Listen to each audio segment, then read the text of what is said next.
Nossas saudações a todos, estamos novamente aqui com todos vocês para o nosso comentário semanal e o assunto não poderia deixar de ser outro, né? A eleição nos Estados Unidos, a vitória de Joe Biden e os impactos que a gente espera que ocorram sobre não só a agropecuária brasileira como um todo, mas especialmente no foco que nos interessa aqui, que é a pecuária brasileira. Pois após quase 3 anos de uma guerra comercial, esse é o nosso primeiro ponto a ser avaliado, né?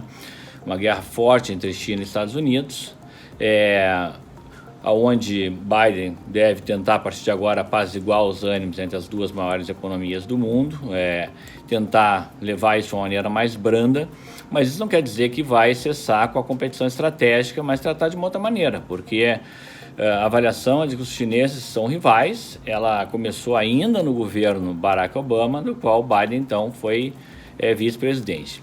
A tese de que Biden não vai romper o acordo da fase 1 com a China está pautada no fato de que ele estaria descartando alguns dos principais ganhos que os Estados Unidos teve no comércio com a China nesse período em que foi deflagrada a trade war, né, a guerra comercial China e Estados Unidos. O fato é que a guerra comercial de Trump não conseguiu resolver, de fato, a questão comercial dos Estados Unidos com a China, e os resultados da abordagem de Trump são considerados muito modestos, não se chegou realmente a uma efetividade. Na questão da política agrícola, as batalhas tarifárias do presidente Trump com os principais países importadores de alimentos dos Estados Unidos, como a China e o México, por exemplo, muitas vezes prejudicaram as exportações de carne dos Estados Unidos, de carne bovina, de grãos, e causaram impacto no mercado de commodities, diminuindo a renda dos agricultores. Lembrando que Tom Vilsack, que foi o secretário do Departamento de Agricultura dos Estados Unidos, do presidente Barack Obama, e que fez o programa do Joe Biden, disse numa entrevista antes da eleição o seguinte: é melhor dar mercados aos agricultores em vez de subsídios. Então, os pecuaristas americanos eles estão bem esperançosos que Joe Biden traga aos Estados Unidos um pacto comercial entre nações do Pacífico e região, e os produtores de milho também acreditam que o novo presidente vai dar mais ênfase para a política de biocombustíveis. Isso, teoricamente, favorece o milho americano e favorece a alta do preço do milho na Bolsa de Chicago. Quanto aos acordos multilaterais, né, Biden deve seguir priorizando os interesses domésticos americanos. Ao contrário de Trump, ele deve reduzir as tensões no comércio internacional.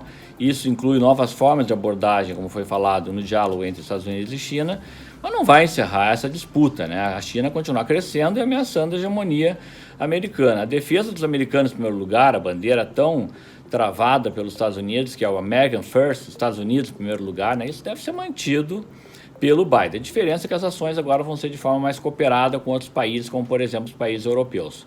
Quanto ao acordo do clima, biocombustíveis e política energética, a política de Trump deve se concentrar nas questões ambientais.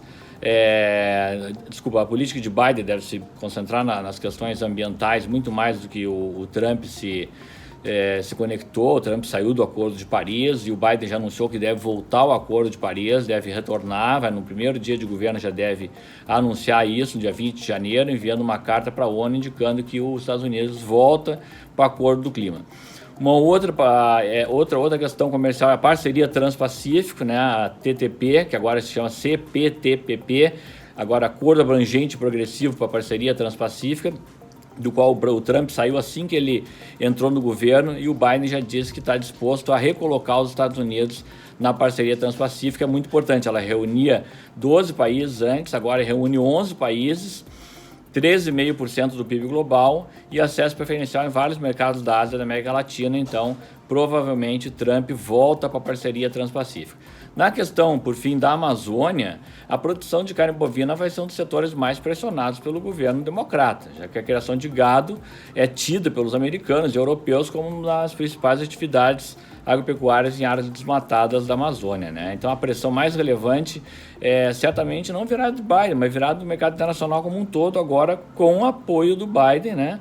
E o desmatamento ilegal na Amazônia deve ser combatido mesmo pelo Brasil, a gente sabe disso, isso tem que ser feito porque a maioria dos desmatadores não são agricultores, né?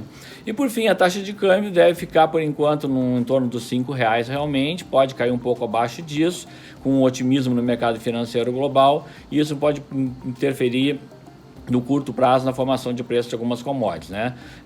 Diminuindo um pouco a paridade de exportação para carne bovina e também diminuindo um pouco a paridade de importação de grãos como soja e milho, aliviando um pouco o custo das rações da pecuária. Nosso abraço a todos, nossas saudações, nos vemos na próxima semana.